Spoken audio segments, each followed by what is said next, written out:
민언연의 미디어 탈곡기.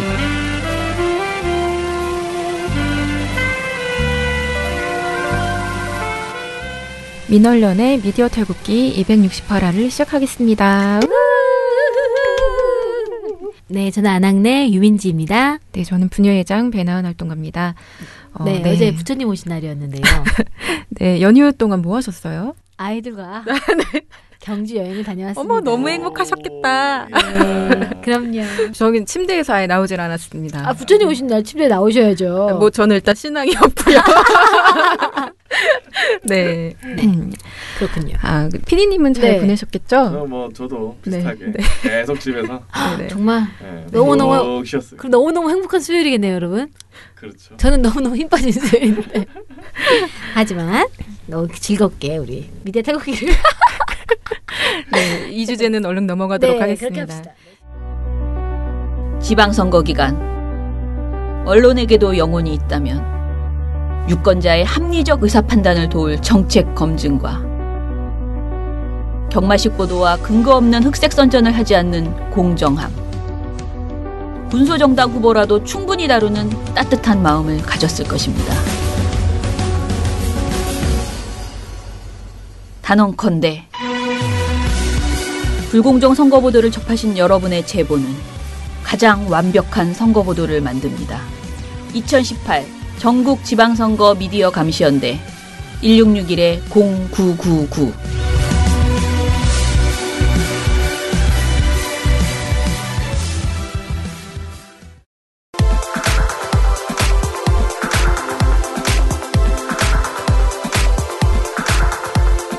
네, 그러면 바로 미디어 스크랩으로 들어가 보도록 하겠습니다. 오늘 미디어 스크랩은 오보 특집이에요. 북한 관련 오보 특집. 네, 그렇죠. 북한 관련 오보 특집인데요. 주인공은 TV조선과 YTN입니다. 그래서 TV조선 얘기를 좀 먼저 해보려고 합니다. 19일 날 저녁 종합뉴스에서 TV조선이 북한이 미 언론에 풍계리 폭파 취재비를 요구했다라는 단독 보도를 내놓습니다. 앵커 멘트는 이랬습니다. 북한이 풍계리 핵실험장 폐기를 취재할 우리 측 취재진의 명단 수령은 거부를 했는데 미국 취재진의 입국 절차는 진행하고 있는 것으로 TV조선 취재 결과 확인이 됐습니다. 풍계리 방문 비용으로 우리 돈 1,100만 원 정도인 1인당 $10,000도 요구를 했습니다. 와, 사실이라면 정말 깜짝 놀랄 일이죠. 돈 많이 내야 되는구나. 취재를 이렇게 한다는 명목으로 장사를 하고 있는 거니까. 그래서 이제 여기에다 한 명당 그렇게 얘기했잖아. 네. 그러면 취재 기자가 지금 몇 명이야? 우리만 해도 8명 갔는데. 그러면 거의 1억에 가까운 돈이 8,800만 원? 남는 장사다. $80,000. 그래서 외신까지 하면은 대박인데요. 그렇죠. 근데 사실관계를 하게 된 보니까 완전 틀린 말이었다. 그러니까 CNN 기자도 이제 거기에 가고 여러 언론들이 거기 가잖아요. 그래서 물어본 거죠. 정말 그렇게 돈을 요구받았냐? 물어보니까 비용 없었어. 라고 거기에 가는 기자들이 그렇게 대답을 해준 거죠. 그러면 어디서 나온 얘기예요? 그냥 오보인 거예요. 뭐야 이게? 네, 그냥 오보를 낸 건데 그렇게 이제 오보를 내놓고서 지금 홈페이지에 보면 계속 그 단독 보도가 다시 보기에도 그대로 올라와 있고 그 이후에도 정정 보도 같은 걸 일체 내놓지 않고 있습니다. 그러니까 다른 언론들에서 한겨레나 JTBC 같은 다른 언론에서 팩트 체크를 보도를 내놨어요. 네. 그래서 이게 오보다라고 지적을 한 상태예요. 국내 일부 언론에서도 북한이 취재비 명목으로 $10,000를 요구했다. 이런 내용을 보도한 게 있는데 이건 사실이 아닌 것으로 확인이 됐죠. 예, 어제 북한 대사관에서 만난 CNN 취재진의 팀 슈워츠 베이징 지국장은 북한의 $10,000 요구설에 들은 바 없다고 말했습니다. 오늘 외신 기자들도 북측이 제시한 비용은 1박의 식비 포함 $250, 왕복 항공료 $680 정도라고 밝혔습니다. 왕복 항공료와 하루 숙박비 기준으로 우리 돈 100만 원 수준입니다. 예, $10,000라면 1,000만 원이 넘는 돈인데 그것은 좀 과장된 것이다. 분명히 사실과 다르다. 이렇게 결론을 내면 될 것 같습니다. 그리고 당사자들도 아니라고 일단 한 상태고 그렇다고 한다면 TV조선이 뭔가 이제 반응을 보여야죠. 오보에 대한 정정 보도를 낸다던가 아니면 아니다. 우리가 접촉한 취재원은 정말 돈을 줬다고 했다. 숨긴 거짓말하는 거다. 안 받았다고 하는 사람들이 하는 어떤 정확한 취재 결과를 더 내놓는다던가 뭔가 반응이 있어야 되는데 마치 이 세상에 우리가 그런 보도를 내놓지 않았던 것처럼 없었던 일인 것처럼 가만히 가만히 있습니다. 아니 근데 왜 가만히 있는 거예요? 아니 고민은 이거예요. 아직도 자기네는 1만 달러라고 생각해서 가만히 있는 걸까? 그러니까 이거는 기사를 솔직히 내리지도 않았잖아요. 예, 그렇죠? 그러니까 TV조선이 어떻게 생각하는지는 사실 중요하지 않아요. 솔직히 그렇게 생각하든 말든 사실관계가 틀린 거죠. 이거는 그렇게 돈을 요구했다라고 했지만 당사자 기자들이 아니라고 하잖아요. 근데 이 보도에 대해서 지금 리액션이 없다는 거는 사실 그냥 뭉개고 그냥 쓱 넘어가려고 하는 그런 태도인 거죠. 그냥 뭐 오보라고 말하기도 좀 그렇고 네, 그런 생각인 것 같아요. TV조선이 오보를 냈는데 네. 지금 JTBC랑 한겨레에서 이걸 팩트체크하면서 일부 언론이라고 보도했다는 거죠. 일부 언론이 오보를 냈다. 그러면서 이제 TV조선이라고 명확하게 표기하지 않고 네, 일부 언론이라고 하고 이제 그 기사에 리드에서는 일부 언론이라 하고 이제 뒤에 이제 발이 TV조선이다 이런 얘기를 뭐 쓴 데도 있고 없는 데도 있고 이렇게 된 것 같아요. 왜 네, 일부 지금 지금 그러니까 방금 말씀해주신 내용도 하나의 또 다른 문제인데요. JTBC랑 한겨레가 팩트 체크를 했다고 했는데 TV조선이 한 오보잖아요. 얘네가 단독 달고 냈고 홈페이지에도 흔적이 남아 있어요 아직. 근데 다 이제 말씀하신 것처럼 일부 언론 이런 식으로 표현을 해주는 것 자체가 그러게. 이거 좀 이상하다. 그렇게 지금 지적이 나오고 있습니다. 요거는 요 지적은요 고발뉴스 미디어 고코너에서 일부 언론 오보가 아니라 TV조선 오보라고 해야 된다라고 이제 민동기 미디어 전문 기자가 일종의 기자 수첩으로 이렇게 지적을 해주었습니다. 네, 이 지적은 정말 맞는 말인 거죠. 네. 일부가 아니고 진짜 거기 한 군데인데 단독까지 됐으면. 네, 이게 보통 이렇게 문제가 되면은 다시 보기에서 내리거나 아니면 제목을 슬쩍 수정을 하거든요. 온라인상에. 근데 제목도 지금 단독이라고 달고 북미 언론의 핵실험장 취재 비용 1인당 1만 달러 요구 이렇게 달아놓고 있어요. 지금 저희가 오전 11시 34분입니다. 네, 지금까지도 계속 그렇게 달아놓고 있고 이 정도면은 사실상 틀리지 않았다라고 계속 이제 버티고 있는 거로 보이죠. 네. 근데 사실은 TV조선 이 보도를 보면서 저는 그게 더 충격적이었어요. 뭐요? 보도한 기자가 누군지 아세요? 유명한 분이죠. 셀럽이죠, 이분도. 누구신데요? 엄성섭. 이분 기사 쓰시는 거야. 제가 보기엔 기사를 쓰신 것 같지 않지 않아요? 이분이 쓴 것 같지 않지 않아요? 기사가? 딱? 그건 잘 모르겠는데 그러니까 기사 제 생각으로 영상 안에 얼굴이 나오진 않는데 목소리만 들어도 TV조선 엄성섭입니다. TV조선 엄성섭입니다. 네, 목소리만 들어도 누군지 우리는 익히 이제 알고 있는 그 목소리였기 때문에. 근데 TV조선 기사가 나온 다음에 MBN이나 이런 데서도 다 받았죠. 네네. 그래서 앵커멘트로 나왔습니다. 그렇죠? 이 고발뉴스의 민동기 기자 같은 경우에는 이 기자는 굉장히 악의적인 기자다. 우선 팩트체크를 했는데 사실이 아닌 걸로 밝혀졌고 뭐 CNN 기자들이나 이런 사람들한테 더 추가 취재를 뭐 해보면 나올 문제인데 문제는 이 지금 풍계리 핵시설을 폐기한다. 라고 해서 이 취재가 들어간 건데 거기다 이제 돈을 앞에다 붙이면서 이 핵실험 폭파라고 하는 것 자체가 굉장히 의미를 깎아내리는 거잖아요. 핵실험 근데 걔네 폐기하는 거 언론에 공개한 거 굉장히 북한으로서는 굉장히 전향적인 조치란 말이죠. 외신뿐만 아니라 남측 기자들한테도 공개하겠다. 이 전향적 조치를 1만 달러로 갖다다 붙이면서 야 걔네 이거 돈 벌려고 한 거야. 이런 식으로 지금 매도한 거잖아요. 네, 그래서 지금 TV조선이 정정 보도를 낼 것인지 혹은 추가 취재를 해서 우리는 사실 이런 근거를 가지고 이렇게 보도를 했다. 이게 더 진실에 부합한다라고 추가 취재 보도를 내놓을 것인지 아니면 그냥 이도저도 하지 않고 이 세상에 그런 일이 존재하지 않았던 것처럼 쓱 넘어갈 것인지 요거는 앞으로의 추이를 좀 계속 지켜봐야 할 것 같습니다. 네, 다음 소식은 뭔가요? 네, 다음 소식은요. 19일 새벽이었습니다. 지난 토요일 새벽에 서해상으로 네. 지난 19일 토요일입니다. 토요일 오전에 서해 바다로 해서 북한에서 2명이 이제 귀순했다 남측으로 이렇게 보도가 나왔습니다. 그런데 이 당시 YTN이 속보로 뭐라고 보도가 나왔냐면 조금 전 들어온 소식입니다. 서해상으로 북한군 장교와 주민이 귀순했습니다. 오늘 새벽 인천 옹진군 백령도 북쪽 해상에서 노를 젓는 소형 배가 우리 군에 포착됐습니다.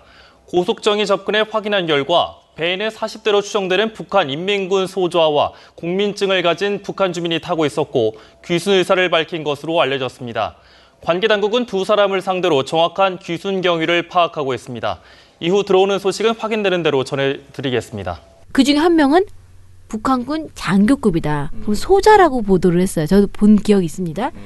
그러면서 그 기사에 뭐라고 나오냐면 소자는 이 대한민국에서 소령급으로 굉장히 높은데 이 사람이 내려왔다 하면서 이렇게 높은 어떤 장교가 이렇게 귀순한 거는 2008년도 4월 이후에 처음이다. 10년 만이다. 이런 보도들이 붙어서 나왔습니다.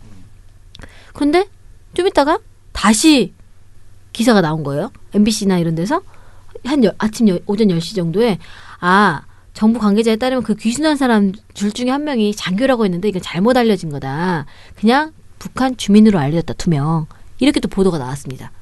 그런데 YTN에서는 장교 했잖아요. 그러니까 이게 지금 북한군 장교가 지금 시기에 넘어온 거라고 하는 게 이제 되게 중요한 포인트인 거죠. 그러니까 북한 주민이 이제 내려왔던 거와 좀 다르게 지금 같은 경우에는 남과 북이 평화의 무드고, 그렇죠? 화해가 이루어지고 뭐 대화가 이루어지고 하는데 북에서는 북의 장교다 하면은 굉장히 높은 지위를 갖고 있는 거죠. 많은 걸 정보도 공유하고 있고. 근데 이런 사람이 내려왔다.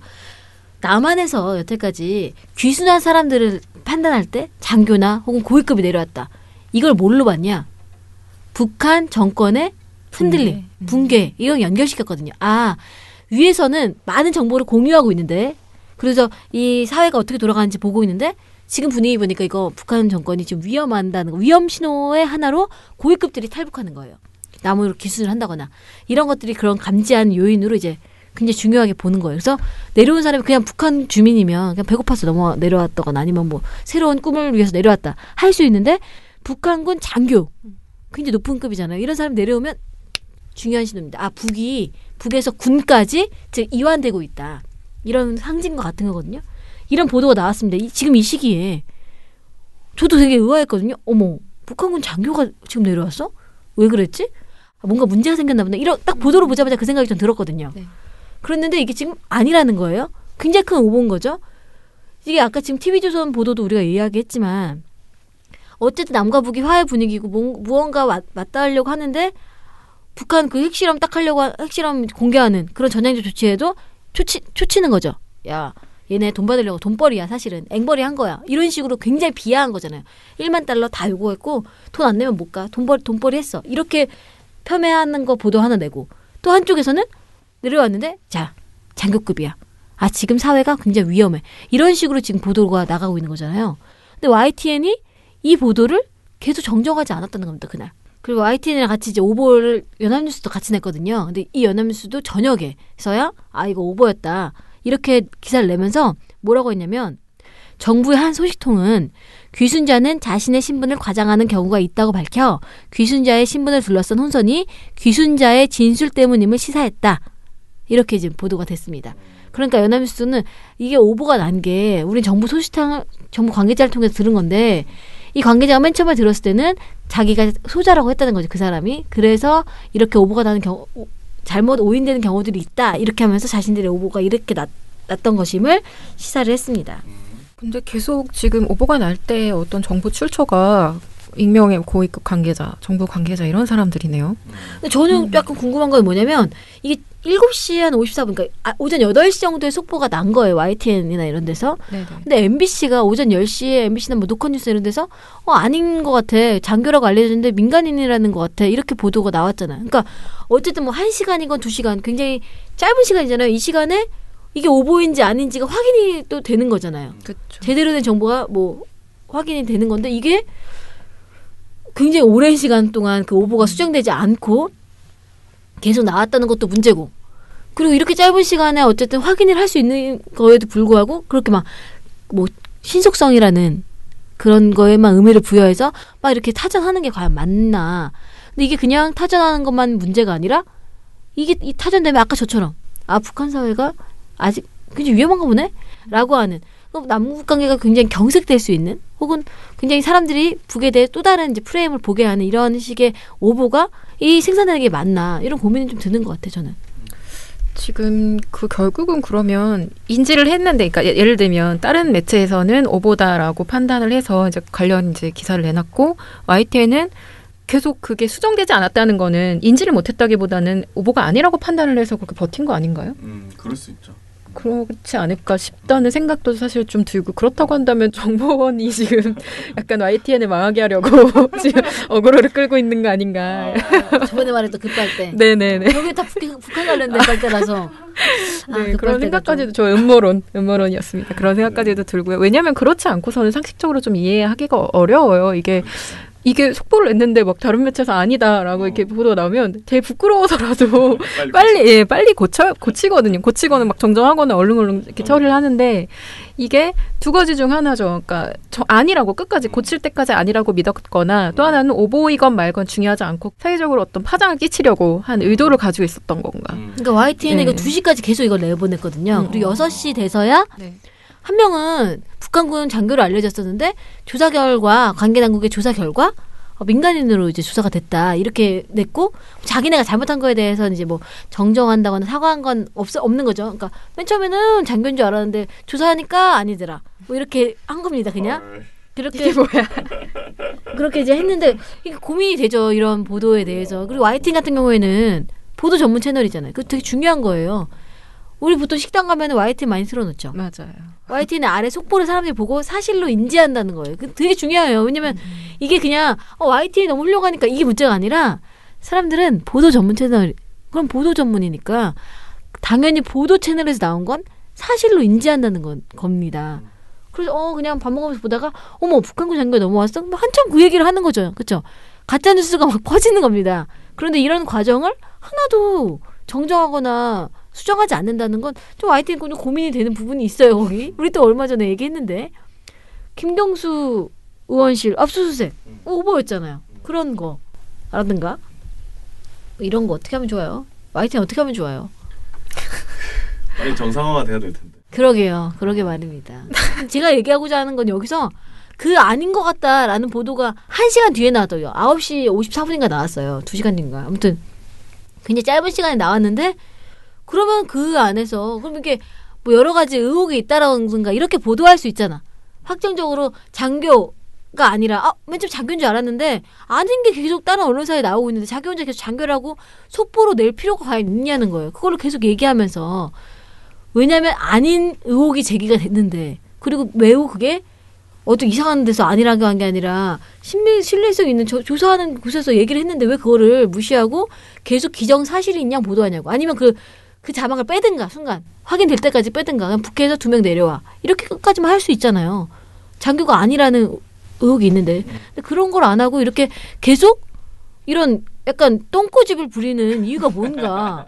근데 자기만의 자존심 이런 문제가 아니거든요. 이게 정치적인 의도가 있다고 그러면 보시는 거죠? 아니 그러니까 자기만의 자존심이라 생각하면 우선 YTN에서 내려와야 돼. YTN 내려가야 돼. 방송이. 만약에 자기만의 자존심이면 이런 공중파 전파를 사용하고 다른 사람한테 영향을 미치는데 그런 판단에 사로잡혀 있으면 이건 약간 X예요. 그러니까 그런 사람 만약에 있으면 내려와야 되는데 그런 게 아니려면은 아까 말했듯이 정치적 의도를 의심할 수밖에 없지 않나. 굉장히 좀 초치려고 하는 이런 의도가 있지 않고서야 왜 이렇게 하지라고 하는 이런 합리적 의심을 할 수 있지 않나 싶어요. 네. 아주 극단적으로 무능하거나 정치적 의도가 있거나 둘 중에 하나인데 아니면 언론인으로서 자격이 없던가. 이거는 YTN 정상화를 정말 진심으로 기원하는 수밖에 없는 것인가. 어떤 정상화인가. 네. 네. 그래서 고민이 좀 됩니다. 네.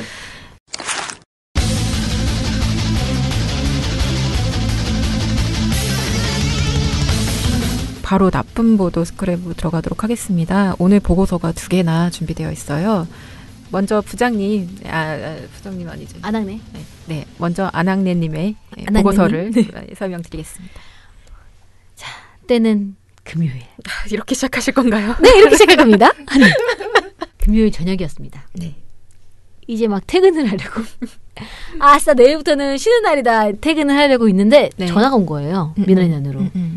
네, 제 말고 다른 분이 받으셨는데 인터넷에 데일리안이라고 있습니다. 아세요? 네, 데일리안. 알죠. 인터넷 매체죠. 네, 데일리안이라는 인터넷 매체에서 보도가 나왔는데 좀 이상하다 하는 제보 전화가 온 겁니다. 따르르르 이러면서 또 느낌이 좋죠. 네, 와가지고요.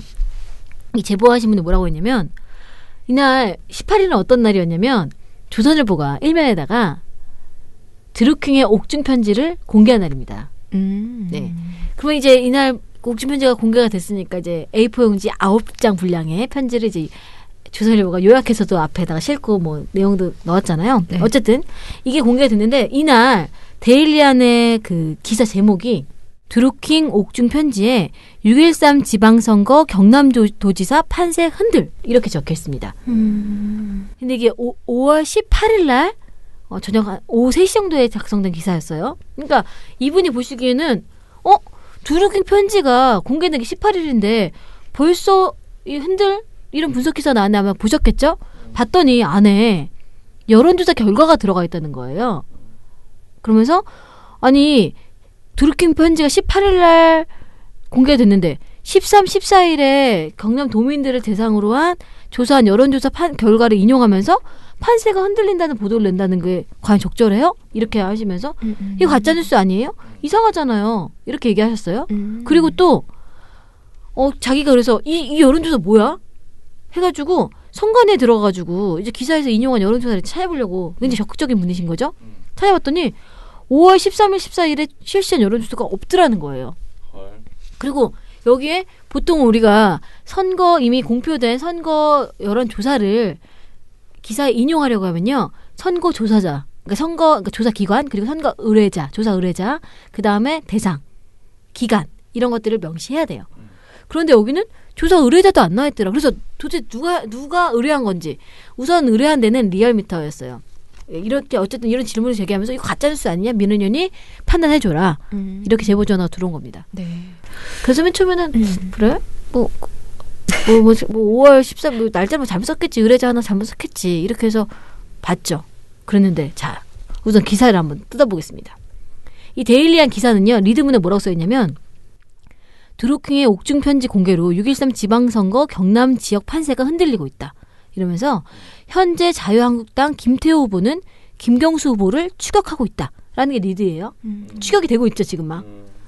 자 그러면서 뭐 중간중간에 뭐 홍준표 대표와 김성태 대표의 막 드루킹 편지 이후에 말을 했을 거 아니에요. 뭐 이거 봐라 이런 거 하고 그다음에 거기다 김경수 후보가 황당하다 이런 얘기를 이제 한 걸 적었어요. 그 다음에 기사 말미에 야당들의 드루킹 특검 공세 가운데 경남은 이미 한국당과 민주당 간의 격전지를 부상한 모습이다. 이렇게 다뤘습니다. 그러면서 맨 아래다가 여론조사 기관 리얼미터가 조사한 바에 따르면 13, 14일 경남에 거주하는 유권자 800명을 대상으로 실시한 조사에서 민주당 김경수 후보가 43.2% 그리고 한국당 김태호 후보가 34.1% 그래서 지지율은 9.1포인트 차로 좁혀졌다. 이렇게 나왔습니다. 제가 기사를 봤더니 이상하다. 이게 내용이 지금 어차피 격차가 좁혀지고 있다고 하니까 격차가 좁혀지고 있다는 거 그리고 따라잡고 있다. 이렇게 했으니까 아래 여론조사 결과를 넣은 것 같아요. 근데 여론조사가 말씀하신 것처럼 조사 의뢰 기간이 없어요. 날짜는 지난 13, 14일 이렇게 적혀 있어요. 5월 18일에 나온 기사니까 당연히 5월 13, 14일 거 찾았겠죠. 없는 거예요. 진짜네? 이상하네? 해가지고 막 찾았더니 이 지난 13, 14일 조사가 4월 13, 14일 조사인 겁니다. 그러니까 무슨 말이냐면 드루킹 관련돼서 편지가 공개된 이후에 이 굉장히 경남에서의 어떤 접전이 더 가열차게 되고 있어? 라고 하는 그런 내용의 그 뉘앙스로 아래다가 이제 그 여론조사를 박았는데 그 여론조사가 무려 한 달 전에 실시된 여론조사 4월 13, 14일자의 여론조사였다는 거예요. 이상하잖아요. 그렇죠? 그리고 소제목을 뭐라고 썼냐면 김경수 승인받아 댓글 조작 드루킹 폭로 김경수 우세 속 김태호 맹추격 판도 관심 이렇게 적혀 있거든요. 그런데요. 이 드루킹 편지가 18일날 공개됐다 했잖아요. 그 전에 걸 좀 봐야 돼요. 그 전에 여론조사는 지금 그 전에도 계속 여론조사 진행됐을 거 아닙니까? 거기서 김경수 후보가 거의 18, 15 가장 작은 퍼센테이지는 13 이 정도에서 최고로는 29까지 굉장히 퍼센테이지를 높게 차지하고 있었어요. 우위를 보이고 있었던 거죠. 그전 여론조사에서. 아니면 바로 전에 걸 볼게요. 5월 13, 14일에 조사한 게 있어요. 거기는 쿠키뉴스가 의뢰해서 조원 CNI가 조사를 한 겁니다. 김경수 지지율이 53.9 그리고 김태호 지지율이 35.4로 18.5포인트가 차이가 나요. 이 조사가 있는데 한 달 전 거 4월 13, 14일 거를 갖고 와서 이거를 9.1% 차이가 나는 거 가지고 이렇게 뭐 격차가 좁혀지고 있다거나 이런 근거로 쓰고 있는 겁니다. 우선은 이 데일리안의 보도를 딱 보면은 조사 의뢰 기간을 표시하라고 되어 있잖아요. 그거 안 했죠? 날짜를 표기하라고 되어 있는데 지난 13, 14 해가지고 5월로 오기하게 사람들이 오해하게끔 그렇게 그냥 적어놨죠? 제대로 표기하지 않은 겁니다. 그런 거 써놨고 그리고 그러니까 이 그냥 여론조사를 쓴 것만 해도 인용한 것만 해도 잘못이 있습니다. 그런데 이게 그냥 여론조사가 이렇다가 아니라 앞에 격차를 좁히고 있다 하는 그런 판세를 분석하는 것에 이걸 근거로 갖다 댔기 때문에 굉장히 의도성 있는 그런 보도다 이렇게 보이는 겁니다. 그런데요 제가 이상하네요 진짜. 제가 이거를요 네. 받고 이제 띵 받아가지고 이제 뭐야 이거 그러면서 막 쓰기 시작했죠. 그러면서 이걸 보고서를 쓰면서 같이 뭘 했냐면 선관위 홈페이지에다가 신고를 했어요. 기사 캡처해가지고 야 이거 4월 13, 14일 건데 얘네가 5월로 오기하게끔 썼고 조사 의뢰 기간도 표시하지 않았더라. 그러니까 이거는 여론조사를 사실 사람들이 언제 한 건지 정확하게 모르게 어떤 여론조사인지 약간 모르게 하려고 약간 뭉개놓은 듯한 느낌이다. 그러면서 이게 근거가 아닌데 근거로 썼다는 거 이상하다 이거 이렇게 해서 신고를 했습니다. 근데 오늘 와가지고요 선관위 홈페이지 들어갔는데 홈페이지에서 그 글을 찾을 수가 없는 거예요. 그거 이상하죠. 그래서 전화해서 물어봤어요. 내가 그 글을 공개로 썼는데 공개로 신고하라고 해서 내가 신고하는 안에다가 썼는데 내 글은 도대체 어디 갔냐. 그랬더니 그 관계자 말은 경남도 관계자였는데 자기는 지금 관리자로 들어갔는데 내 글이 보인다. 제가 쓴 글이 보인다는 거예요. 민주언론 10년하고 쓴 글이. 그런데 왜 안 보이는지는 모르겠다. 내가 그걸 지우진 않았다. 이렇게 하면서 선관위에 물어보고 뭐 중앙에 물어보고 저한테 연락을 해주겠다 했어요.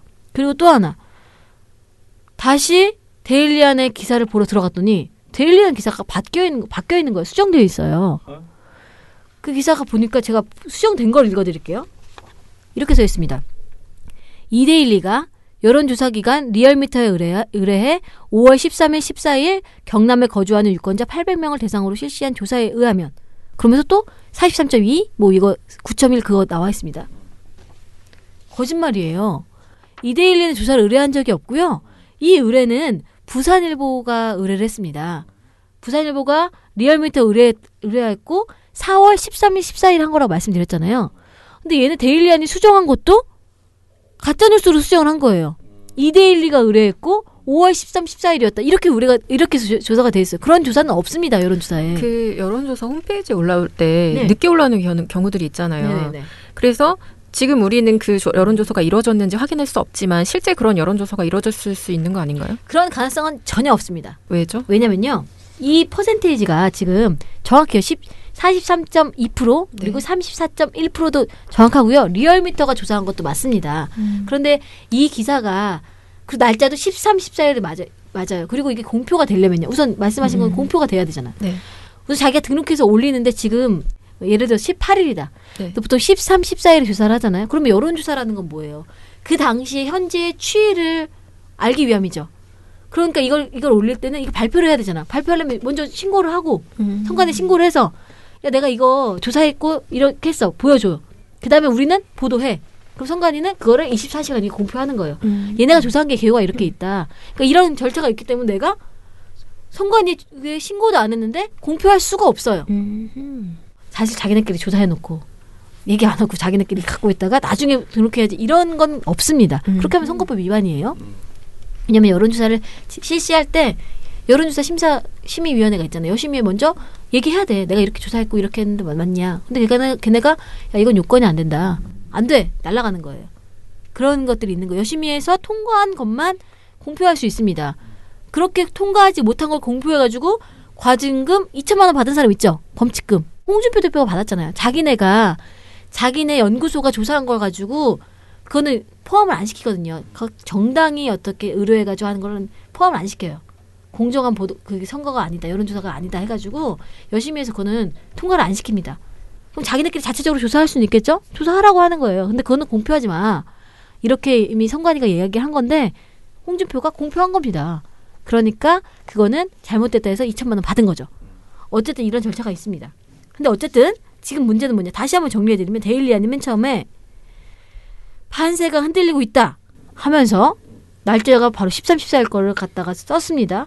근데 이 13, 14일이 알고 보니까 한 달 전 13, 14일인 거예요. 5월 18일에 4월 13, 14일 여론조사를 갖고 와서 쓴 겁니다. 그런데 그때 쓸 때 어느 곳에서 의뢰했고 한 것도 제대로 밝히지 않은 거죠. 그래서 저희가 선관위에 신고했더니 저희 선관위에 전화를 해보니까 이 선관위 담당자가 제가 신고를 했잖아요. 그랬더니 자기는 맨 처음에 이게 별 경미한 사안이라 생각해서 그냥 조사 의뢰자를 신고를 제대로 안 했나 보다. 제대로 보도를 안 했나 보다 해서 자기가 전화를 했대요. 데일리안에. 정치부 담당자랑 통화를 했대. 데스크랑. 통화해서 야 니네 이거 조사기관이랑 조사 의뢰기관이랑 날짜를 정확하게 쓰지 않은 것 같아. 이런 신고가 들어왔어. 시정해. 이렇게 얘기한 거예요. 그래서 끊었더니 데일리안에서는 그래? 그럼 자기네 쓴 거죠. 썼는데 그거를 또 틀리게 쓴 겁니다. 이데일리가 조사한. 이데일리는 조사를 의뢰한 적이 없어. 이 조사를 의뢰하려면 돈이 엄청 많이 들어요. 그래서 보통 연합해서 하거나 아니면 큰 데서 하거나 하는데 이데일리는 어쨌든 조사를 의뢰한 적이 없어요. 의뢰한 적이 없는데 이데일리가 의뢰했다고 하고 날짜도 4월 13일 건데 5월 13일 걸로 자기네가 수정한 것도 또 틀린 겁니다. 그래서 제가 선관위에 물어봤죠. 아니 원래 절차가 내가 신고하면은 그 경미한 사안이라고 생각해서 그냥 전화하고 끝나는 그런 절차예요? 그랬더니 이거는 우발적으로 보면 그냥 정말 실수라고 판단한 거 그냥 그렇게 시정한다는 거예요. 그래서 이걸 경미한 상황으로 보세요라고 물어봤어요. 이 기사가 이 여론조사가 들어간 건 이 기사에서 이런 맥락에서 들어갔고 이렇게 사실 오용되게 한 건데 그리고 지금 이게 드루킹 사건이 일어나자마자 분명히 그 편지가 공개된 다음에 여론조사가 진행되겠죠. 그 기간에 이미 여론이 흔들리고 있다라고 보도가 난 거예요. 그러면 사람들이 영향을 미치는 거 아니에요. 그렇죠? 잘못된 기사로. 그래서 문제가 있다. 그리고 얘네가 수정했는데 또 틀렸더라. 이거 그냥 실수라고 보는 거냐? 경미하냐? 물어봤더니 조사가 좀 필요할 것 같다. 이렇게 하더니 어떻게 진행되는지 확인하고 저희가 연락을 주신다 했습니다. 우선 그런 상황입니다. 이제 와서. 그렇죠. 그리고 이제 와서도 그렇고 우선은 저는 이렇게 생각했어요. 맨 처음에 데일리안이 너무 성의 없게 쓴다 기사를. 그렇잖아요. 우선은 정말 우선 첫 번째 이게 if예요. 추측, 나의 추측. 데일리안은 이게 5월 13, 14일날 한 줄 안 거야. 그냥 인터넷 그냥 대충 기사를 써야 되는데 경남도 지사 흔들리는 거 써야 되는데 보니까 약간 이거 여론조사 결과가 조금 작게 나온 게 좋아. 이게 여태까지 조사된 여론조사 가운데서 이 4월 13, 14일날 조사된 결과가 가장 두 후보의 격차가 적게 나온 여론조사예요. 여태까지 4월 13일부터 5월 지금 현재까지요. 경남 지역에서만요. 20건 가까운 리서치 조사가 있었어요. 여론조사가. 그런데 그중에서 가장 낮은 포인트 차이가 난 게 이 부산일보가 의뢰해서 리얼미터가 4월 13일부터 14일까지 조사했던 이 조사입니다.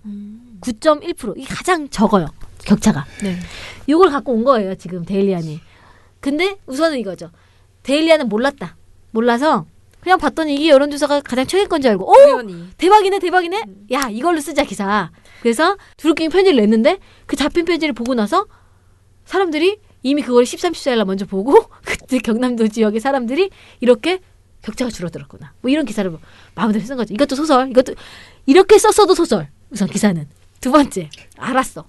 알았는데 이거 4월 건지 알았는데 걸릴까 봐 대충 그냥 왜냐면 다 너무 격차가 이미 지금 써야 되는데 이미 최근에 조사한 거는 너무 다 20포인트 이렇게 차이가 나니까 격차가 너무 벌어지니까 그래 가감하게 그냥 대충 그냥 품에 맞는 것만 넣어놓자 해가지고 쓴 거야 그냥. 그러니까 사람들이 잘 못 알아보게 하려고 의뢰한 기간 빼버리고 그리고 날짜도 그냥 뭉개버리고 이렇게 해서 냈다. 후자가 더 설득력인데요.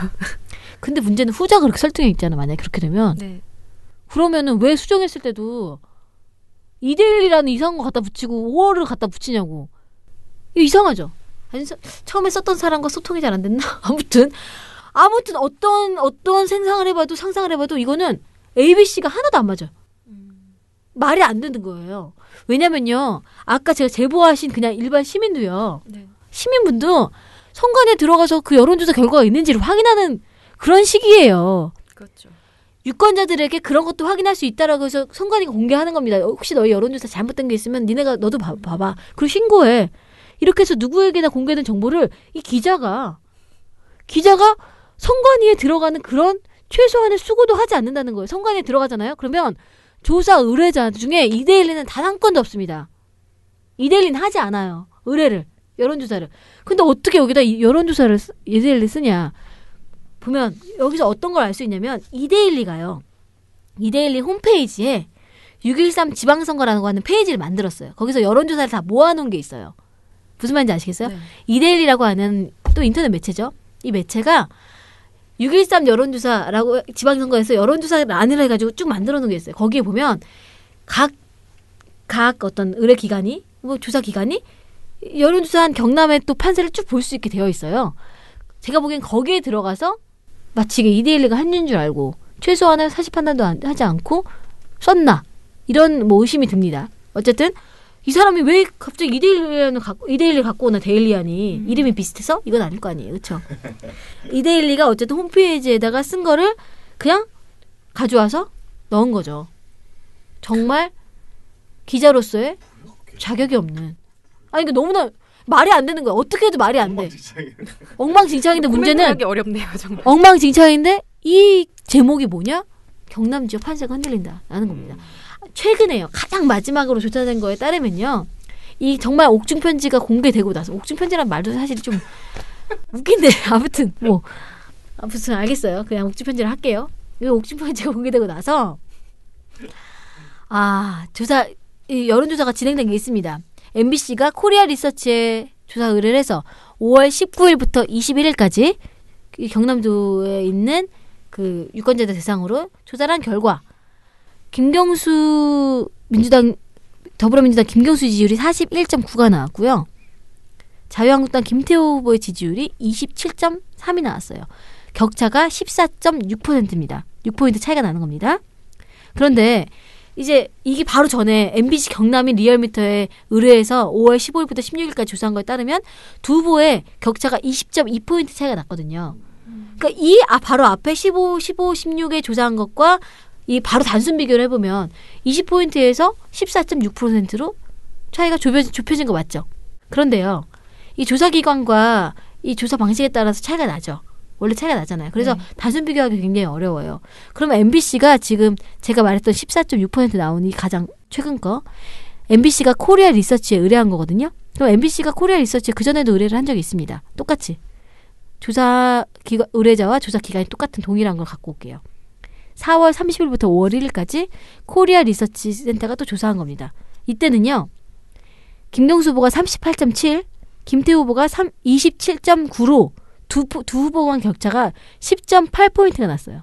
사실 이 조사 의뢰자란 조사 기간과 매치시켜서 만약에 비교해보면 20일 사이에 격차율이 오히려 더 늘어난 걸로 볼 수 있는 결과입니다. 그렇죠? 그러니까 이렇게 조사해도 안 맞아요. 그래서 아까 단순 비교로 만약에 바로 전 거랑 비교하면 조사 방식이 다 다르지만 비교하면 뭐 이 정도의 차이가 있었다라고 할 수도 있지만 그 기관과 이런 걸 일치시켜서 조사하면 또 그것도 아닌 것 같고 이런 게 결과가 지금 나오는 겁니다. 굉장히 결과가 막 여론조사는 원래 많은 혼란이 있는 거잖아요. 그런데 어쨌든 얘네가 데일리안이 이런 이상한 여론조사 갖다 붙여놓고 했는데 수정도 이상하게 하고 이렇게 지금 하고 있는 것입니다. 그래서 우선은 제가 이걸 보면서 결론. 정말 시민의 제보가 중요하다. 이런 매의 눈이 정말 중요하다라는 게 하나 있었고요. 두 번째, 데일리안이 사실 굉장히 작은 언론사였는데 이 박근혜 정부를 거치면서 굉장하게 그 규모를 키운 언론사입니다. 데일리안이. 취재포란에 박근혜 정부 때도 들어오고 굉장히 컸어요. 왜냐면 이 성향이 굉장히 당시 친정부적인 친정부적이라는 표현보다는 친박근혜적이라는 표현이 더 어울리죠. 어쨌든 그런 언론사입니다. 인터넷 매체예요. 그런데 이 데일리안이 이런 식의 기사를 정말 막 쓴다. 기사라고 볼 수 없고 정말 소설이에요. 어떻게 됐건 소설. 결론적으로 이 소설로 하고 싶은 말은 뭐냐? 경남이 흔들린다. 라는 얘기거든. 결론적으로 하고 싶은 말은. 그럼 답은 이미 정해져 있는 그렇죠. 거고. 갔다가 그냥 구격을 맞추는데 그것도 이상하게 갖고 온다. 그래서 이 데일리는 굉장히 문제라는 거죠. 그래서 우선 이게 그러면 어떻게 되는 거죠, 결과적으로? 우선은요. 제 선관위에 한 번 더 강력하게 항의했기 때문에 이게 지금 이게 일회성으로 볼 수 있냐? 이렇게 계속 오보내는 게 맞냐? 그리고 이거는 의도를 갖고 있다라고 이미 제가 전달할 건 다 전달했습니다. 전달했고 그 선관위에서 어떻게 나오는지 봐야 되고 문제는 이거는 이 기사가 굉장히 불리하다. 사실관계가 틀려서 후보들에게 굉장히 불리하다라는 건요. 선거 기사 심의위원회 제보할 수 있어요. 근데 이거는 당사자만 할 수 있습니다. 당사자가 어쨌든 더불어민주당 이 사실을 인지하고 저희가 어쨌든 보고서 내고 하기 때문에 인지하고 신고를 한다면 아마 선거 기사 심의위원회에서 그런 조치를 취하실 것으로 보입니다. 우선요. 이렇게 여론조사 인용 보도할 때 조사 의뢰자랑 조사 일시를 정확하게 표시하지 않으면 과태료가 무려 1,500만 원이에요. 그런데 이거를 일단 안 걸릴 줄 알았고 걸려도 내더라도 일단 이렇게 기사 쓰고 싶었나 보죠. 아니 걸렸는데도 지금 시정해라 이렇게 지금 전화통화 한 통화로 끝났다는 사실이 저는 더 열받았어요. 지금 선관위가 이거를 그냥 야, 니네 시정해라 라고 이렇게 경미한 상황으로 봤다는 것도 너무 화가 나고 그래서 시정 조치를 받았으면 그때서야 제정신 차리고 수정을 제대로 하든가 시정 조치를 받았는데 기사를 또 지네 마음대로 우겨넣기 했다. 이 데일리안의 어떤 무성의함. 자, 이런 데일리는 어떻게 해야 되겠습니까? 선거 시기에 이렇게 유권자들의 민심을 유권자들을 어쨌든 왜곡시킬 수 있는 이런 기사를 낸 데일리안은 좀 처벌받아야 된다고 생각합니다. 강하게 책임을 물어야죠. 그 책임 엄중하게 책임 물어야 됩니다. 이거 왜냐면 오도하는 거예요. 그렇죠? 선거 기간 앞두고 자기네가 마치 여론조사 같은 거 막 넣고 해가지고 굉장히 과학적인 분석인 양 정말 기사인 양 썼는데 알고 보니까 기사가 아니라 소설이더라. 이거잖아요. 그리고 선관위가 심지어 야, 니네 좀 이상하다라고 해서 시정하라고 얘기까지 했는데 그 사태를 인지하지 못하고 지네 마음대로 또 소설을 한 번 더 쓴 가짜뉴스를 계속 반복한 그리고 여기 심지어 보잖아요. 그러면 수정을 하면 보통 기사 수정 시간이 들어가잖아요. 그리고 자기가 수정을 했다. 그것도 없어요. 아무런 문제가 없었던 것처럼 정말 아무도 몰랐던 것처럼 그냥 18일 3시에 아직도 기재된 기사로 적혀 있습니다. 우선은 이 데일리안 엄중한 책임 물어야 되고요. 또 하나 선관위가 이 문제를 굉장히 가볍게 다뤘다는 거. 그런데 제가 지금 한 번 더 얘기를 했기 때문에 이 선관위가 어떻게 이 문제를 대응하느냐 이건 정말 지켜봐야 될 문제입니다. 선관위가 이 기사가 그냥 뭐 하나의 오류다 이게 아니라 한 달 전 여론조사를 가지고 사실 기사에 갖다 붙인 거는 그냥 여론조사 기간을 잘못 표시한 문제가 사실 아니잖아요. 근데 그렇죠. 선관위는 지금 아까 그 분은 통화 결과 그냥 의뢰랑 이 기간을 표시 안 한 것 같아서 표시하라고 했다.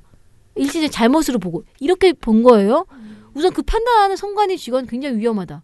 네. 훈련되지 않은 거 아닌가라는 의심을 들게 하고요. 네네.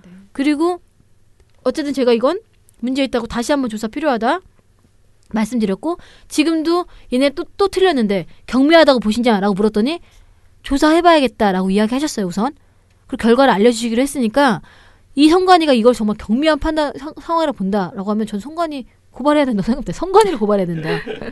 이거 선관위 이게 능력의 문제다. 이렇게 그렇죠. 보거든요. 이렇게 되면 제보를 받아도 소용이 없죠. 제보를 하는 의미가 도대체 뭐가 있어요. 그렇죠? 이미 5일 넘게 이 기사는 이미 다 유통이 됐습니다. 그렇죠. 그런데 지금 이렇게 보는 걸 선관위 지적을 받았는데도 이상하게 낸 걸 과연 그냥 바라봐야 되느냐. 선관위가 어떤 판단을 내릴지 좀 지켜보고요. 결과 나오는 거에 따라서 우리 미디어 탈곡 청취자분들께도 알려드리도록 하겠습니다. 네. 정말 알찬 보고서였습니다. 네. 여러 가지로 혼란스러운 상황이 좀 이어졌는데. 그래서 여러분 이게 잘 정리가 잘 안 되실까 봐 정리 안 되시는 분들은 미나년 보고서를 참고하시기 바랍니다. 네. 일부러 지금 조회수 높이려고 혼란스럽게. 네. 다음 보고서는요. 강원랜드 수사 외압 폭로와 관련된 보고서입니다. 야, 정말 오래전에 있던 일인 것 같네요. 강원랜드. 근데 지금 진행되는 게 너무 보도가 안 나와가지고 그렇죠? 오히려 이게 옛날 일 같아. 이게 지금 2월 4일 날 강원랜드 그 채용비리 수사 당시에 윗선으로부터 수사 종결 외압을 받았다라고 네. 안미연 의정부 지검 검사가 이제 폭로를 했었죠. 네. 근데 그런 다음에 이제 뭐 이 상황을 해결해 보겠다라고 하면서 검찰 내부에서 다시 이제 수사가 시작이 되었죠. 그리고 외압을 이제 그러니까 위에서 뭐 윗선 지시 이런 거 없이 아주 독립적으로 그런 수사를 진행할 수 있게 보장하겠다라고까지 약속이 나왔습니다. 근데 이게 지켜지고 있지 않다라는 폭로가 다시 나온 거죠. 그러니까 5월 15일이었습니다. 먼저 안미연 검사가 기자회견을 열고서요. 문무일 검찰총장이 약속했던 거랑 달리 수사에 외압 행사하고 있다. 이렇게 지적을 하고, 그러니까 관련 의혹을 계속 제기한 거죠. 일단 3월 15일 날 원래 대검 반부패 부에 대해서 압수수색을 했다는 언론 보도가 나왔었죠. 이건 저희도 예전에 이거 보도를 했냐 안 했냐로 보고서를 썼었는데 실제로 그날 압수수색이 집행이 못 됐다는 거죠. 저 집 막혀가지고 되지도 못했는데 언론 보도는 그렇게 나갔었다. 그러니까 상황 자체가 잘못 알려져 있다는 거죠. 다.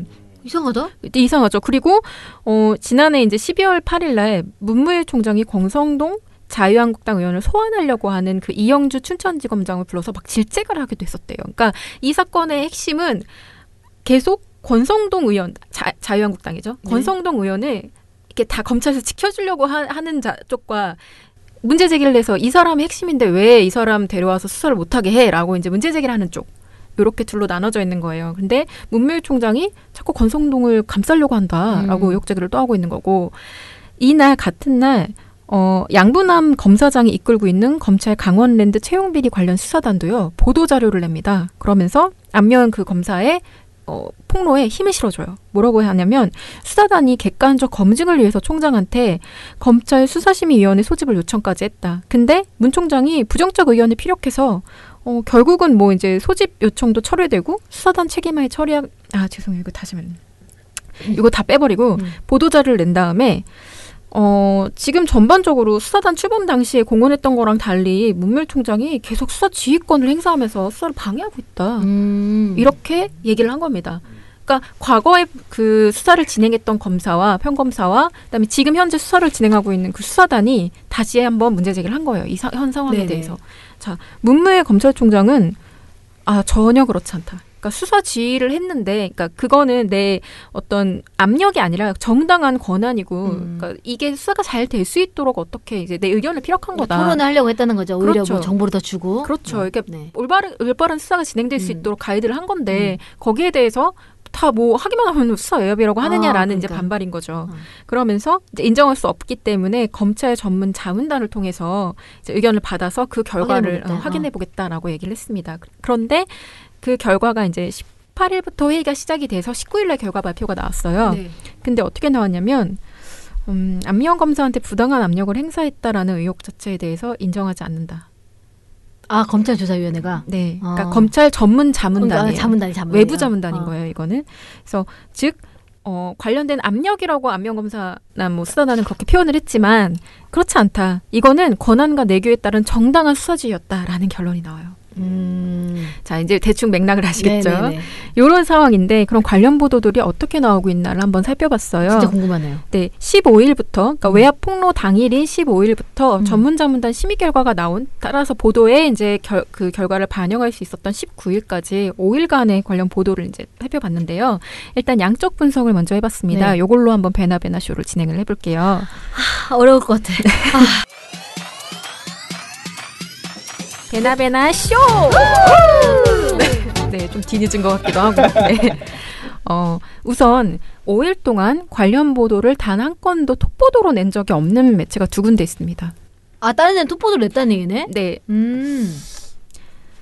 7개 매체 중에 5개 매체는 5일 중에 하루만이라도 톡보도로는 낸 적이 있어요, 이 이슈를. 근데 2군데는 안 냈습니다. 정답! 어디죠? TV조선과 채널A. 채널A MBN. 채널A MBN, T조 채널A. 제가 정답이죠? 이 PD님 정답입니다. TV조사를 하는데 이상하게 한다. 아야, TV조선 그랬나 보다. 검찰 그 자문단 결과 아니는 걸 톡보도로 했나 보다. 이상하게 한다니까. 아니. 네, TV조선은요, 첫날 그 그러니까 폭로가 나온 날 그 폭로를 톡보도로 전달을 했어요. TV조선 정말.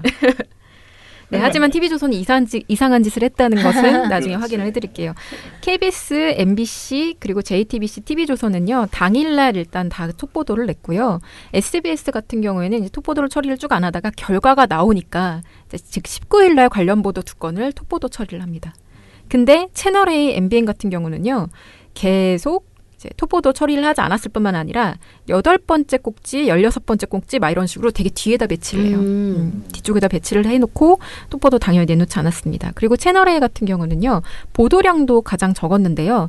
한 5일 동안 몇 건 정도 내놨을까요? 3건! 3건? 2건? 5건. 같은 기간에 MBC 같은 경우는 12건. 그리고 JTBC 같은 경우에는 11건의 관련 보도를 내놓는데요. 딱 그 절반 수준의 단 5건 정도의 보도만 내놓은 거죠. 그러니까 거의 하루에 하나씩 정도. 네, 뭐 하루에 1-2건 정도로 하면서 이제 마지못해서 이슈를 아주 짤막하게 전달을 해주는 양식이었고요. MBN 같은 경우에는 되게 이상한 짓을 한 번 더 합니다. 네, 다시 보기 문제를 또 일으켰는데요. 네. 뭐냐면, 그러니까 스크립트 수정을 하거나 이제 다시 보기에 올리지 않는 그런 맞아요. 문제를 계속 반복해서 일으키잖아요. 근데 MBN이 첫날 15일날 내놓은 한 건의 관련 보도를요, 홈페이지 다시 보기 페이지에 안 올려요. 왜? 그래서 갔더니 어떤데? 그 보도 내용 자체가 그런 문제가 있었나 봤는데 기자가 말하는 논조에는 문제가 없고요. 확인해 보니까 앵커 멘트가 사실관계가 다르더라고요. 그러니까 어떻게 멘트를 하느냐면요. 김주아 앵커가. 네, 김주아 앵커의 멘트는 이렇습니다. 강원랜드 채용 비리뿐 아니라 검찰의 미투 관련 진상조사단의 수사에도 검찰 수뇌부에 외압이 있었다고 안미영 검사가 주장했습니다. 안미영 검사가 미투 관련 얘기는 안 했잖아. 네. 그래서 영상이 잘려 나갔어? 그런 걸로 추정이 돼요. 그렇겠죠. 왜냐하면 그 이 다음 날 나온 그리고 그 5일 동안 나온 4일 이후의 그렇죠. 영상은 다 올라왔거든요. 그러니까. 그래서 지금 말도 안 되는 소리를 그러니까 완전 사실관계가 다른 얘기를 앵커가 해놓고 거기에 대해서 정정하지 않고 그냥 영상만 싹 지어서 마치 그런 실수하지 않았던 것처럼. 근데 기자가 열받겠다. 자기는 열심히 리포팅했는데 자기 걸 다시 보기에서 내려갔어. 앵커멘트 때문에. 그래서 이거 좀 앵커멘트를 자기가 썼을 거 아니야. 기자가 근데 보통 기자가 올리기도 하거든요. 앵커멘트까지 올려가지고 이제 앵커가 이걸 변동을 하기도 하는데. 그래서 왜 이런 오류가 나왔는지 자체를 잘 이해를 못하겠어요. 왜 이렇게 요즘에 이해하지 못할 만한 투성이야. 이렇게 왜 그래? 언론들이 왜 그렇게 우리를 이해시키지 못해 우리를. 그래서 이해할 필요도 없다. 그냥 잘못된 거는 잘못된 거다 이런 생각이 좀 들었습니다. 보도 논조를 보면요, MBC랑 TV조선이 아주 극단적으로 갈립니다.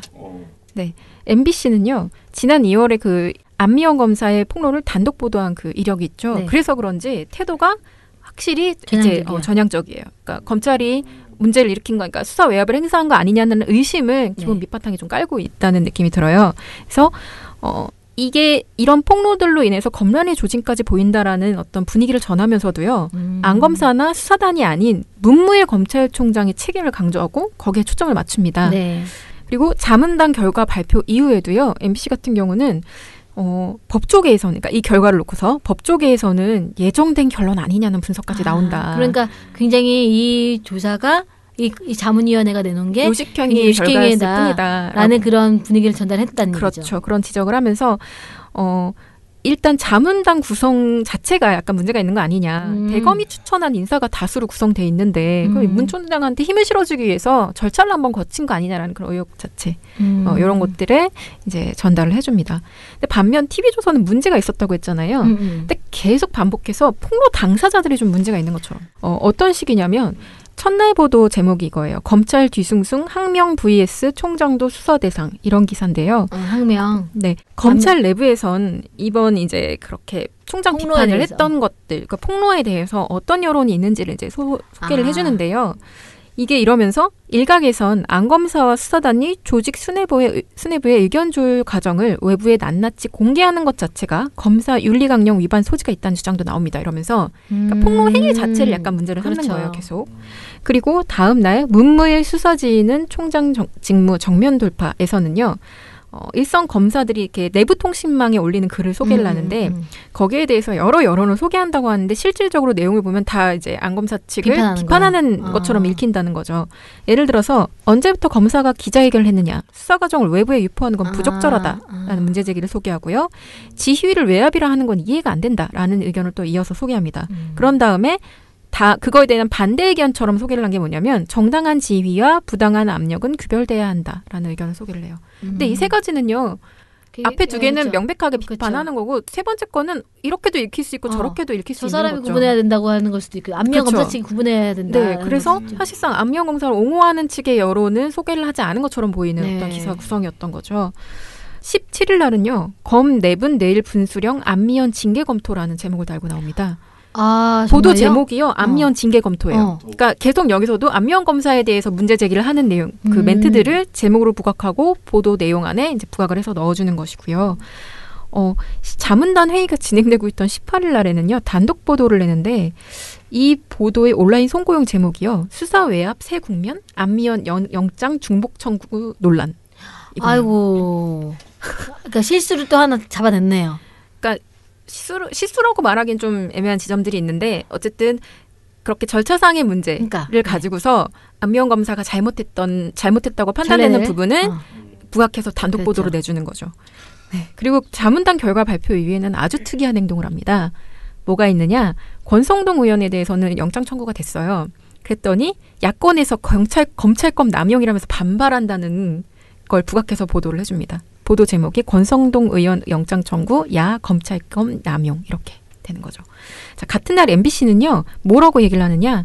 강원랜드에 21명을 부정 채용시킨 혐의로 이미 영장이 청구된 같은 당 염동열 의원의 경우도 체포동의안이 한 달 넘게 처리되지 못하고 있습니다. 이러면서 권성동이 이제 일단 했는데 이게 했다고 끝난 게 아니야. 총각 안 될 거다. 총각 안 되는 거 아니야. 이렇게 하면서 이제 문제 해결에 대한 어떤 좀 더 상세한 정보를 제공하는 거죠. 근데 TV조선은 이건 검찰권 남용이다 이렇게 하면서 사실 뭐 이렇게 약간 권성동 의원에 대해서 쉴드를 쳐주는 그런 태도를 보였다고 할 수 있습니다.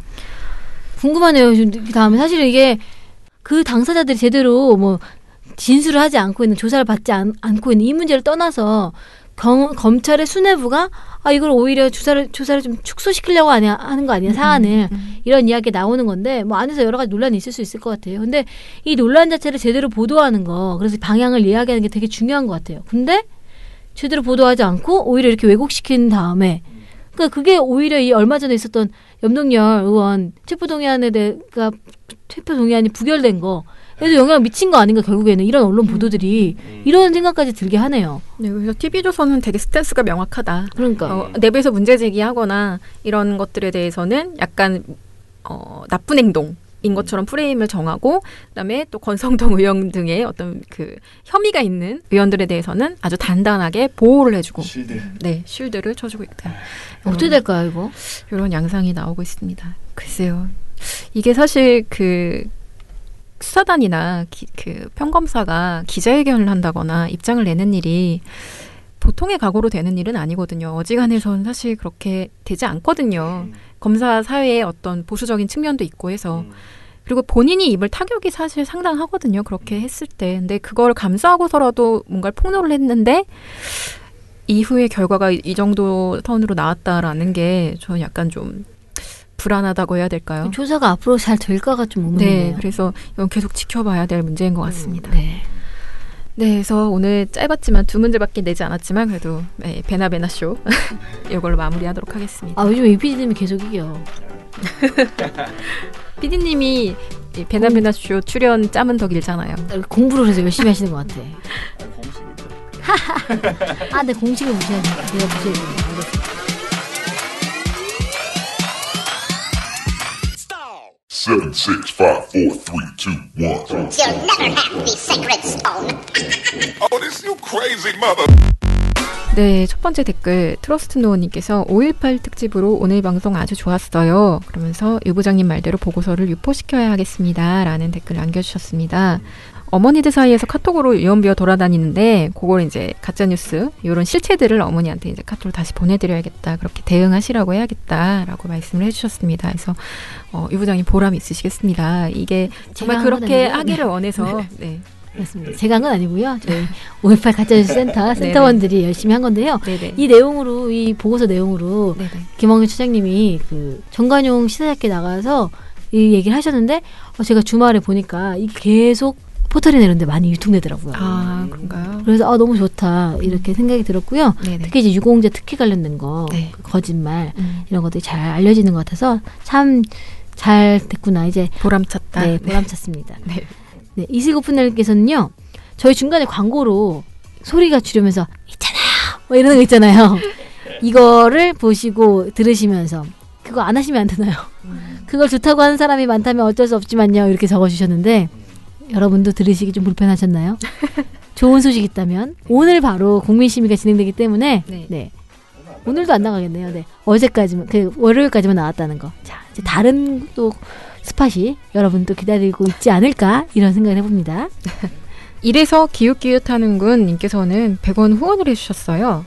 감사합니다. 이게 원희룡 딸만 남긴 방송 방심이 쇼 일배를 공부해라 요 방송에다가 후원을 해주셨네요. 네네. 네, 눈사람 2015님께서는요. 빨강 배낭에 얽힌 87년 간첩 오인 사건 이렇게 제목을 달아주셨는데 이게 저희가 5.18 보고서 이야기하면서 빨간 옷 입은 빨간 셔츠 입은 사람들을 북한군이라고 다 하더라. 이 가짜뉴스를 만들어내는 측에서 그 80년에 이제 광주건 서울이건 막 이렇게 집회 사진을 보면서 거기에 빨간 옷 입으면 다 간첩이라고 한다. 이렇게 그 가짜뉴스다. 빨간 옷 입은 사람 되게 많았다 당시에 이런 얘기 했잖아요. 근데 이분이 그 얘기를 들으시면서 생각이 났던 게 87년도에 본인이 군대 가기 전에 백두대간을 이렇게 쭉 종주하고 하면서 있었는데 그렇게 막 돌아다니니까 비가 막 세게 오니까 이제 막 피해야 돼가지고 어느 마을에 들어가서 이제 약간 빈집 폐가 같은 데 들어가서 좀 몸을 피하려고 들어갔다는 거예요. 그러더니 갑자기 마을 사람들이 와가지고 너 어디서 왔냐 뭐 이렇게 막 이상하게 막 너무 묻더라. 보니까 이제 간첩인 줄 알고 이제 경찰에 신고를 좀 하는 그런 과정이 있었는데 그게 왜 그랬냐 했더니 빨간 배낭을 메은 사람이 왔다 뭐 이런 식의 얘기가 있었다. 그러니까 그 시대는 빨간색이 그런 식으로 쓰였다 뭐 이런 얘기들을 이렇게 에피소드로 올려주셨네요. 이처진 386님께서는 여러 가지 이제 얘기를 해주시면서 민원련에 대한 기대감을 말씀해 주시면서 이제 민원련에 희망을 걸면서 후원금 증액을 해야겠다라는 다짐을 밝혀주셨어요. 그래서 정말 감사합니다. 그래서 집에다가 그 민원련 후원 저금통을 만들겠다 이렇게 하시면서 그걸 모은 다음에 인증샷 올리겠다. 네, 기대하겠습니다. 네. 감사합니다. 근데 언년이라고 쓰지 마시고요. 민원련이라고 써주세요. 박달동 범고래님께서는요. 중앙 찌라시의 정청래 사랑 끝이 없네요 라고 하면서 그거를 계속 포털 대문에다가 탑으로 계속 올라가더라. 이런 비판을 적어주셨습니다. 이거 뭐 주말에 한참 뜨거웠죠. 연휴 때. 네. 푸른 하늘 508님께서는 한 줄로 분석력이 놀라워요. 이렇게 써주셨는데 분석력이 놀랍다의 오타인 것 같습니다. 감사합니다. 그리고 미령곰탱님께서 오랜만에 댓글 남긴다. 건강히 지내셨나? 라고 하면서 이제 근황을 말씀을 해주셨고요. 소장님 수상 축하드린다. 라고 얘기를 하셨고 유민지 부장님에 대해서는 늘 에너자이저 같다. 이렇게 얘기를 해주셨습니다. 그리고 저한테는 마음이 아름답다. 뭐 이렇게 얘기를 해주셨는데 네, 뵌 적은 없지만 감사합니다. 감사하게 네, 즐기겠습니다. 네. 그리고 봉봉선임 활동가님 밴드 근황에 대한 궁금증을 남겨주셨고요. 그다음에 마지막은 역시 개근 멤버 이정혜 PD님의 어떤 멋진 편집 실력에 대한 찬사로 마무리가 되었습니다. 그래서 다시 내일부터는 열심히 댓글을 달겠다. 잊지 말아달라. 이렇게 멘트 남겨주셨네요. 네. 트러스노원님께서는요. 저희가 연휴였잖아요. 이거에 대해서 많이 충전을 하고 다시 돌아오길 바란다. 이런 내용들을 써주셨습니다. 그러면서 베나베나 쇼에 대한 기대감을 나타내셨는데 오늘 베나베나 쇼가 진행이 됐었다. 말씀드리겠습니다. 네, 4440416님께서는 쉬는 날까지 방송이 올라왔다 하면서 꼼꼼함 대단하다. 이정희 PD에게 박수. 네, 그래서 베나베나 쇼 오늘 너무 퀴즈가 짧았지만 그래도 충족이 되셨기를 바라고요. 오늘 월차를 쓰고 늘어져서 댓글을 쓰네요. 내일까지 푹 쉬시고 수요일에 봬요. 라고 얘기를 해주셨습니다. 네, 푹 쉬었는지 모르겠네요. 네, 다음 방송에도 꼭 댓글 남겨주세요. 감사합니다. 네, 그러면 대댓글 요걸로 마무리하도록 하겠고요. 민원련 탈곡기도 요걸로 마무리하겠습니다. 네. 민원련의 미디어 탈곡기는 내일도 열심히 털어드리겠습니다. 탈탈탈 안녕.